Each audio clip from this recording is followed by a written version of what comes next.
ദൈവനാമത്തിന് നന്ദിയോടെ സ്തോത്രം ചെയ്യുന്നു.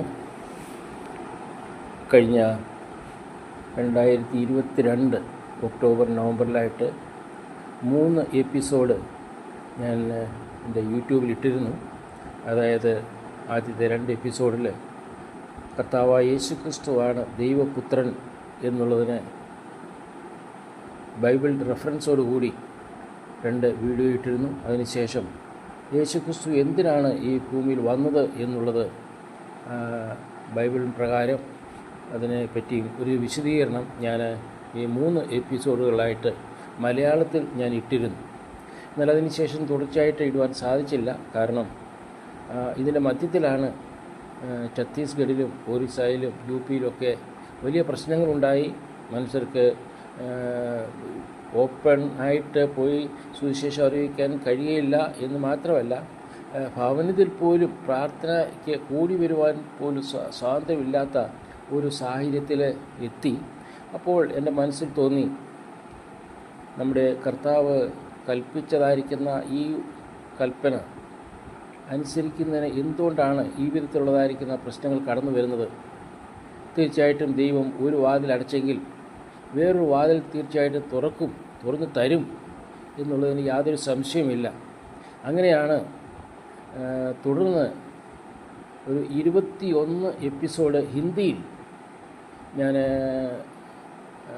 എൻ്റെ യൂട്യൂബിൽ കർത്താവായ യേശുക്രിസ്തു മാത്രമാണ് രക്ഷിതാവ്, തന്നിൽ വിശ്വസിക്കുന്ന മാത്രമേ സ്വർഗത്തിൽ പോവുകയുള്ളൂ എന്നുള്ള വിഷയത്തെ ആധാരമാക്കി കഴിഞ്ഞ 21 എപ്പിസോഡ് ഞാൻ ഹിന്ദിയിൽ ഇട്ടിരുന്നു.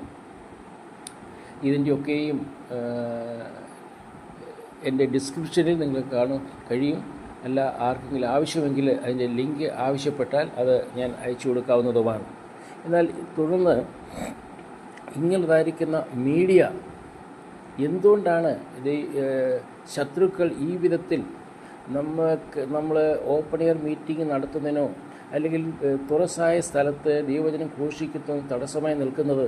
ദൈവം ആ ഒരു വാതിൽ അടച്ചു എന്ന് നമുക്ക് തോന്നുമെങ്കിൽ തന്നെയും ദൈവം ഒരിക്കലും അങ്ങനെയുള്ള വാതിൽ, ദൈവം കൽപ്പിച്ചതായിരിക്കുന്ന ഒരു ഉപദേശമാണ്, ദൈവം കൽപ്പിച്ചതായിരിക്കുന്ന തൻ്റെ കൽപ്പനയാണെന്നുണ്ടെങ്കിൽ ഒരിക്കലും ആ രീതിയിൽ ദൈവം ആ ഒരു വാതിൽ അടച്ചു കളയില്ല.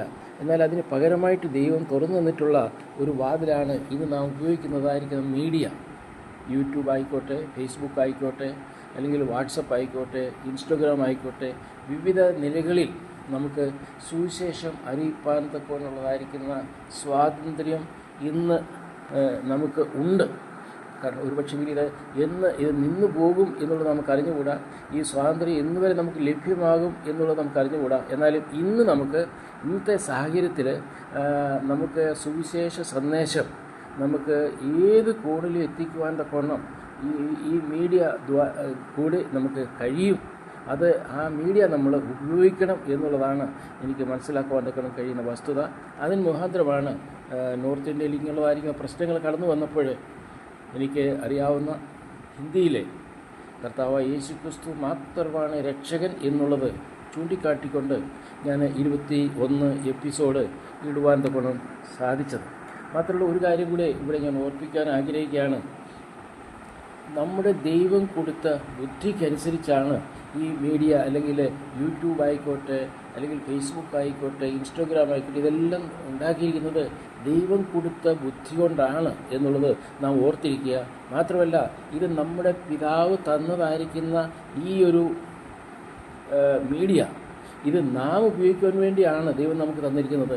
അന്യർ ഉപയോഗിക്കുന്നുണ്ടെന്നുള്ളത് വാസ്തവമാണെങ്കിൽ തന്നെയും നമ്മുടെ പിതാവ് ഉണ്ടാക്കി മനുഷ്യർക്ക് കൊടുത്ത ബുദ്ധിക്കനുസരിച്ച് ഇതിത്രമാത്രം പുരോഗതിയിലേക്ക് നാം എത്തിക്കഴിഞ്ഞപ്പോൾ ഇത് നാം ഉപയോഗിക്കേണ്ടത് ആവശ്യമാണ്. അതുകൊണ്ട് ഈ രീതിയിൽ നമ്മൾ ഈ വിവിധ കാര്യങ്ങളിൽ നാം ഉപയോഗിക്കുകയും അങ്ങനെ ഈ മീഡിയയിൽ കൂടി നാം സുവിശേഷ സന്ദേശം വിവിധ സ്ഥലങ്ങളിൽ നാം അറിയിക്കുകയും ചെയ്യേണ്ടത് ആവശ്യമാണ്.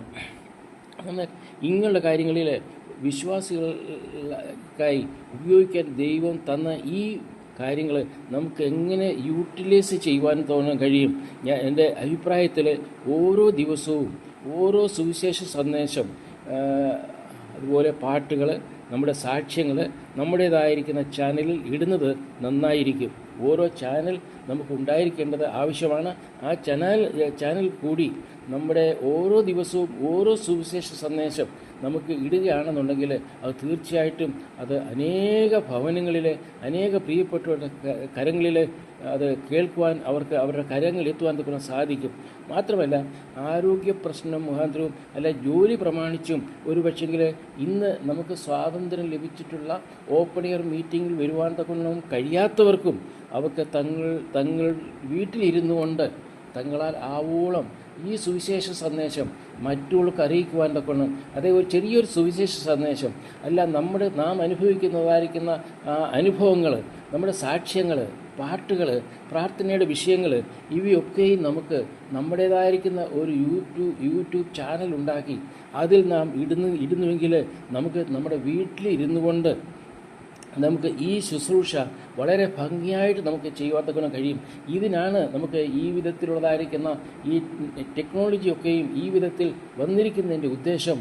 ദൈവം ആ ടെക്നോളജിയിൽ കൂടി ദൈവം ചില കാര്യങ്ങൾ ദൈവത്തിൻ്റെ കൽപ്പനയിൽ നമുക്ക് ചെയ്യുവാൻ ദൈവം തന്നിരിക്കുന്ന ഒരു സാഹചര്യമാണ് എന്നുള്ളത് നാം മനസ്സിലാക്കിയിട്ടിരിക്കുന്നു. മാത്രമല്ല കാര്യം ഇതിനിയും എത്ര നാൾ ഇവിടെ കാണും എന്നുള്ളത് നമുക്കറിഞ്ഞുകൂടാ. ഒരു പക്ഷെങ്കിൽ ഇടയ്ക്ക് ഒരു ന്യൂസ് ഉണ്ടായിരുന്നു, യൂട്യൂബും ബന്ദ് ചെയ്യാൻ പോവുകയാണെന്ന് ഒരു പക്ഷെങ്കിൽ പറയാൻ പറ്റത്തില്ല. എന്നാൽ ഇപ്പോൾ നമുക്ക് ലഭിച്ച സ്വാതന്ത്ര്യം നാം അത് ഉപയോഗിക്കേണ്ടത് ആവശ്യമാണ്. എന്നാൽ പലർക്കും ഇങ്ങനെയുള്ള കാര്യങ്ങളിൽ എന്തോ ഒരു അലർജി മാതിരി ഉണ്ടെന്ന് എനിക്ക് തോന്നുന്നു. എന്നാൽ പ്രിയരെ, നമുക്ക് ചെയ്യുവാൻ കഴിയുന്നത് ഇതാണ്. ഇപ്പോൾ ചെയ്യാൻ കഴിയുന്നത് ഈ സാഹചര്യത്തിൽ നാം ഈ YouTube channel, WhatsApp, Facebook, Instagram ഇത്യാദി കാര്യങ്ങൾ നാം ചെയ്യേണ്ടത് ആവശ്യമാണ്. മാത്രമല്ല നമുക്ക് അതിൽ കൂടുതലായിട്ട് നമുക്ക് ചെയ്യേണ്ട ഒരു കാര്യം കൂടെ.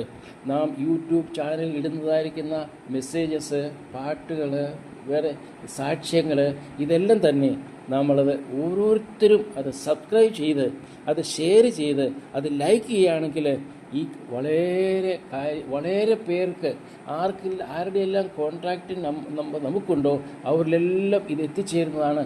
അങ്ങനെ അനേകർ സമീപത്ത് നമുക്ക് ഈ സുവിശേഷ സന്ദേശം എത്തുവാൻ തക്കോണം കഴിയും. പലർക്കും ഇതൊരു എന്തോ ഇങ്ങനെയുള്ള കാര്യങ്ങളിൽ ഷെയർ ചെയ്യുന്നതിലോ സബ്സ്ക്രൈബ് ചെയ്യുന്നതിലോ ലൈക്ക് ചെയ്യുന്നതിലോ വളരെ പിൻപിലാണെന്നുള്ളതാണ് നമുക്ക് മനസ്സിലാക്കാൻ കഴിയുന്നത്. നമുക്കറിയാം, ഞാൻ പറയട്ടെ, ഒരു ചിലവുമില്ലാതെ കണ്ട് ഒരു ബട്ടൺ അമർത്തി കഴിഞ്ഞാൽ അത് നമുക്ക് ഒരു 5000 കോൺടാക്റ്റ് ഉണ്ടെങ്കിൽ 5000 കോൺടാക്റ്റിൻ്റെ പേരിൽ അങ്ങ് പോവുകയാണ്.